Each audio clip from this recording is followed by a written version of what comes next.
Once there lived a beautiful slave of a horrible family by the name of Cinderella. She had two hideous sisters by the name of Jacqueline and Marguerite. They had a horrible mother named Lady Poopton. She was as cruel as a stepmother could ever be to Cinderella. But Cinderella could not think of one particular reason to hate a kind girl like herself. But of course there's only one possible reason. Jealousy. As for her father James, he had died a few years after he buried Lady Poopton. Her father had suffered his death from a diabetes sickness during hunting in the woods. His lamb Poppy had alerted the family about this horrible crisis and had died from overloaded depression. After her father had died, the family she was living with had dropped the kind deck and became the most horrible family existing. She had daily chores like shining up doorknobs, fix doors and windowsills, repair washing machines and stove elements, and many more, but the worst was being the horse's business cleaner.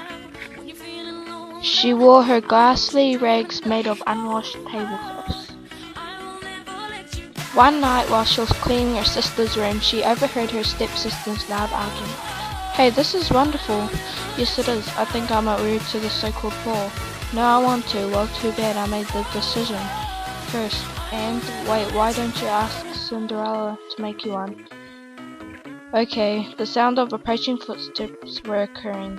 It was Jacqueline in the room staring at her. "Well?" Cinderella asked. "I want you to make me a beautiful dress for the ball in the castle of Prince Peter." She blushed as she blurted out his name.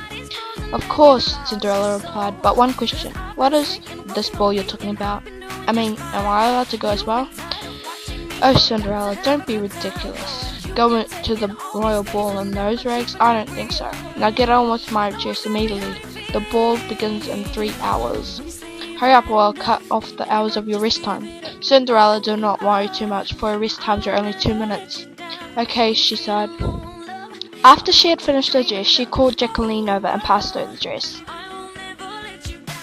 Cinderella fell on the ground onto her knees with tears racing down her eyes.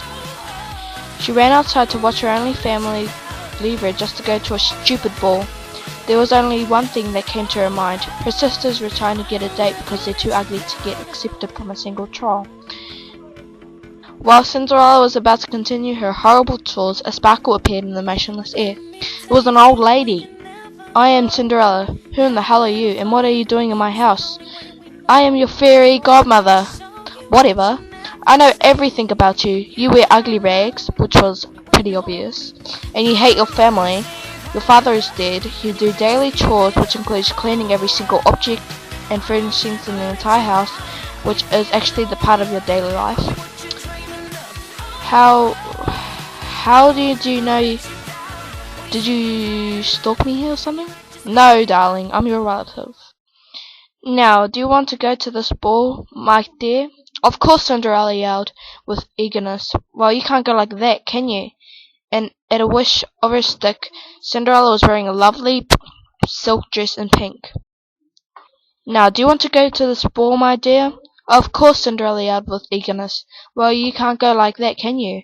And at a wish of her stick, Cinderella was wearing a lovely silk dress in pink. "But what am I to use for transport?" She grabbed a pumpkin from the garden. Then, at a wish of her stick, it turned into a lovely carriage made of royal-like components. "But what is to move this?"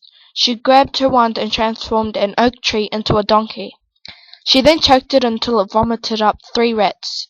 "Ugh, you just showed me my nightmare," complained Cinderella. She then swished her wand once more and they turned into 3 silky horses. Without hesitation they were off to the palace. When she finally arrived, the fairy godmother caught her by the shoulder. "Wait! You must come back out midnight, okay? Because if you fail to do so, you may appear to be wearing your rags once again." "Okay." She then disappeared while Cinderella ran up to the stairs. She entered inside to find a beautiful palace made with gold walls. As she passed her family conversing with the doctor, she found herself face to face with a handsome man, which was considered as Prince Peter. He asked for a dance, and she agreed. They danced and pranced like 2 leaves lovingly flying in the wind. A few steps later of a romantic dance, Cinderella realized that it was 3 minutes until midnight. She ran away without saying goodbye nor having a feast. As she was making her way downstairs, a fat lady intercepted her path. Please give me some food. I'm on a diet, but I can't live without food, you know. Sorry, but you should actually do it yourself, Cinderella replied, and sprinted away. When Cinderella arrived home, a whole lot of carriages arrived at the front doorstep with her family. This is ridiculous, your majesty. I certainly agree, sir. Complaints were filling the doorstep. She opened the door to see Prince Peters. He ran inside with her stepsisters right behind him. They sat down while he took a blue slipper out of his pocket. He then kneeled in front of Jacqueline while attempting to fit it on her foot. It did not fit her at all. Marguerite was next, but it did not fit her either. He then turned to Cinderella. She sat down, realizing that it was her slipper. It fit her perfectly.